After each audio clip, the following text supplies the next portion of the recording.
श्रद्धेय महानुभावों, कारक और विभक्ति के अंदर चर्चा करते हुए आज हम लोग चर्चा करेंगे कर्म प्रवचनीय युक्ते द्वितीया। सबसे पहले हम लोग करेंगे कर्म प्रवचनीय क्या है। पहला शब्द है कर्म, दूसरा शब्द है प्रवचनीय, पुनः शब्द है युक्ते। तो यदि कर्म पर विचार करें, डुकरी करने धातु है, करण के अर्थ में, करने के अर्थ, और मन प्रत्यय लगकर कर्म बना। हम जो भी व्यवहार में, लोकाचार में क्रियाकलाप करते हैं वो कर्म कहलाता है, और कर्म के बाद ही हम फल की इच्छा रखते हैं। व्याकरण शास्त्र में कर्ता की जो इच्छा होती है वह कर्म है। कर्तुरीप्सित तमंग कर्म, और कर्म होने पर फल के रूप में व्याकरण शास्त्र में कर्मणि द्वितीया। तिंग कृत तद्धित और समास से न कहे जाने के बाद ऐसे कर्म में द्वितीय विभक्ति की बात हो रही है। विभक्ति के अंदर जो विभाजन के प्रत्यय हैं, सु औजस अम औशस टाभ्याम भिष आदि जो हैं, तो द्वितीय विभक्ति में एक वचन में अम का प्रयोग होता है। राम पत्र लिखता है, राम यहाँ करता है, पत्र कर्म है और लिखता क्रिया है लट लगा। रामः पत्रं लिखति, कर्ता की इच्छा है पत्र को लिखना, अतः पत्र में कर्म है, कर्म में कर्मणि द्वितीया से द्वितीया होकर पत्र अमी पूर्व होकर के पत्रम शब्द बना हुआ है। लेकिन लोकाचार में भी हम कर्म करते हैं, और लोकाचार के कर्म का भी फल हमको मिलता है।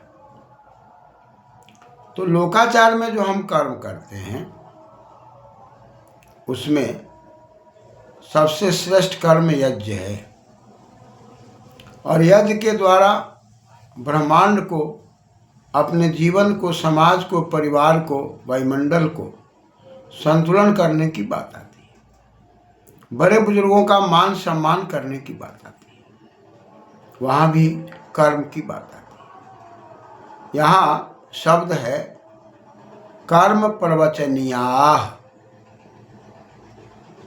तो उस विशेष कर्म को समझाने के लिए वाक्य के द्वारा निर्माण किया जा रहा है कि वाक्य में जो कर्ता की इच्छा है वही कर्म है, और वह कर्म जब हम करते हैं तो यहाँ द्वितीया विभक्ति होती है।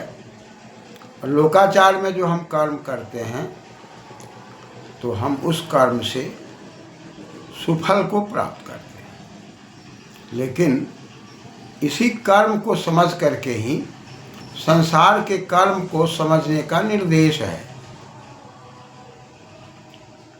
तो कर्म करना है, कर्म के बगैर कोई रहता नहीं, और वाक्य के कर्म के लिए कर्म संज्ञा का प्रयोग हो रहा है।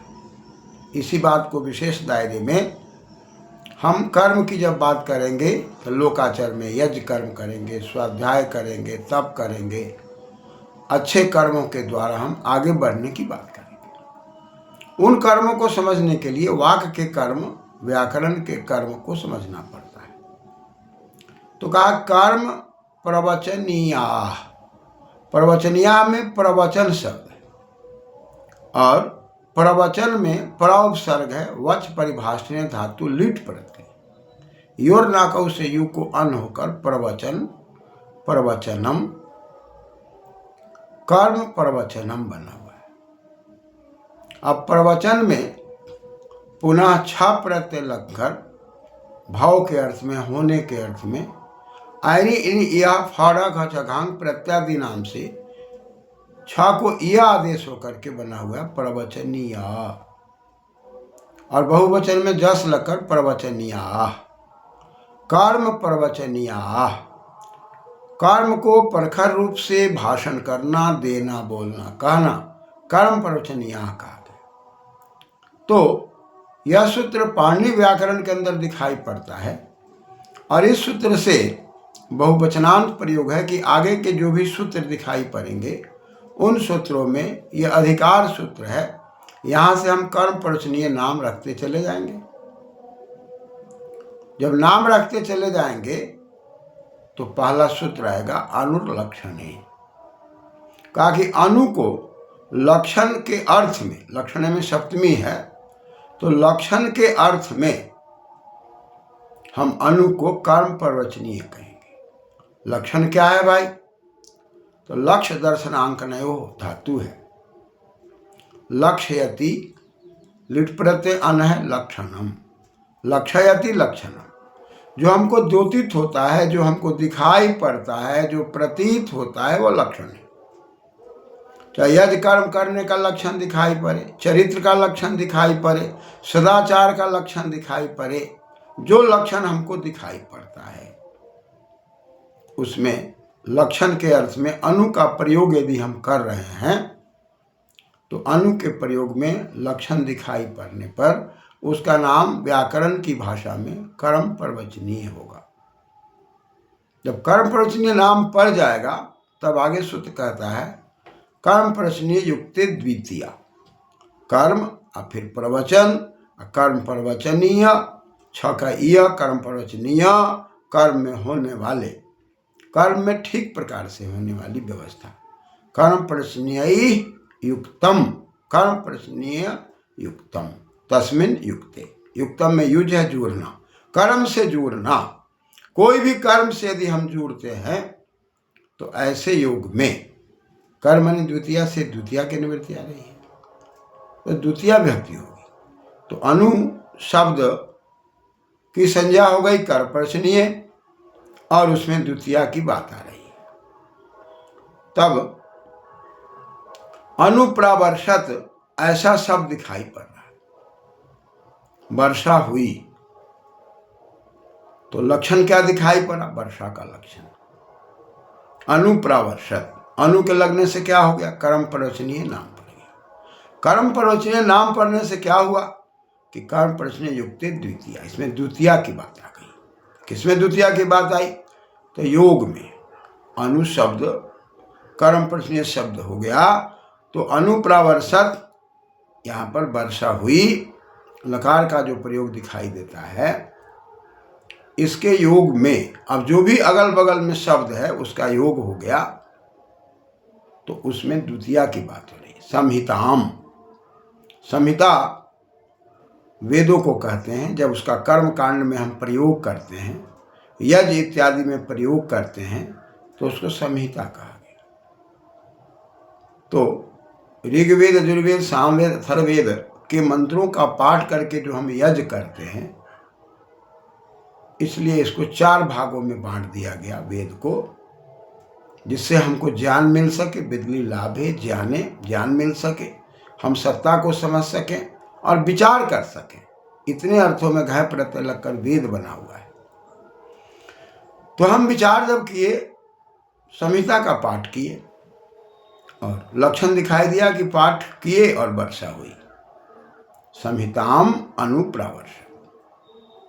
तो संहिता भी कई प्रकार की है जिसमें एक साकल संहिता हम यदि लेते हैं, साकलस्य संहिताम अनुप्रावर्षत, साकल संहिता का पाठ किए और वर्षा हुई तो लक्षण क्या हुआ?